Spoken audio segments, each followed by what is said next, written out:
हम बकवास पर आपको खुश आमदीद। घाटा ड्रामे की अगली किस्त में आप देखेंगे कि दानिश के जुल्म और सितम से तंग आकर बिलाखिर साजिदा बेगम इसके नाम जायदाद करने को तैयार हो जाती हैं और नवाब इसकी बेटी को अपने पास कैद कर लेती हैं ताकि जज के सामने जाकर ये औरत अपना मुंह न खोले, कुछ बता ना सके। रानिया इन पेपर्स को गौर से देख रही है। मैंने आपसे कहा था आप इन पर साइन नहीं करेंगी, हम इन्हें कुछ भी नहीं देने वाले। तो इस पर साजिदा बेगम बेबसी से कहती हैं इन लोगों ने ठान लिया है, इन कागजात पर हमसे साइन करवा के रहेंगे। इनकार करके अपने लिए तकलीफ़ें बढ़ाने का फ़ायदा वो अपनी बेटी की आज़ादी के लिए दानिश और नवाब की बात मानने को तैयार हैं। लेकिन रानिया को नज़र आ रहा है कि सब कुछ मिलने के बावजूद भी ये लोग हमें आज़ाद नहीं करने वाले। इस तरह तो इनकी करतूतें दुनिया के सामने आ जाएंगी और ये कभी होने नहीं देंगे। सब कुछ इनके नाम हो गया तो हम दोनों को रास्ते से हटाने की देर नहीं लगाएंगे।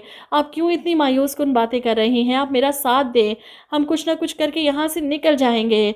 इस पर साजिदा कहती हैं क्या करेंगे, किस तरह निकलेंगे और क्या कर लिया हमने अब तक? कुछ भी नहीं, हम कुछ नहीं कर सकते रानिया, बस कर दो। अब ये दौलत जायदाद मुझे तुमसे बढ़कर नहीं है। इधर आप देखेंगे सना ने अपना असल रूप हमज़ा को भी दिखाना शुरू कर दिया है। पहले तो नाइला बेगम के सामने कुछ और होती थी और हमज़ा के सामने कुछ और, लेकिन इस बार नाइला बेगम इसके हाथ से सूट खींचती हैं कि ये तुम्हारे लायक ही नहीं, गलती कर दी तुम्हें इतने महंगे कपड़े ला के दिए, ना तो शक्ल में और ना ही क्वालिटीज़ में तुम मेरे बेटे के बराबर हो, ऊपर से जहनी मरीज़ा भी हो। इनकी बातें सुनकर सना को गुस्सा आ जाता है। अपने बारे में क्या ख्याल है? कब्र में तुम्हारी टांगें हैं, तुम्हारी उम्र की औरतें तो मर चुकी हैं कब की, बुढ़ी घोड़ी लाल लगाम मर क्यों नहीं जाती, जान का अजाब बनी फिरती हो। सना की ये सारी बातें हमज़ा सुन लेता है और गुस्से से इसे पुकारता है, दिमाग खराब हो गया है, ये किस टोन में तुम मेरी माँ से बात कर रही हो?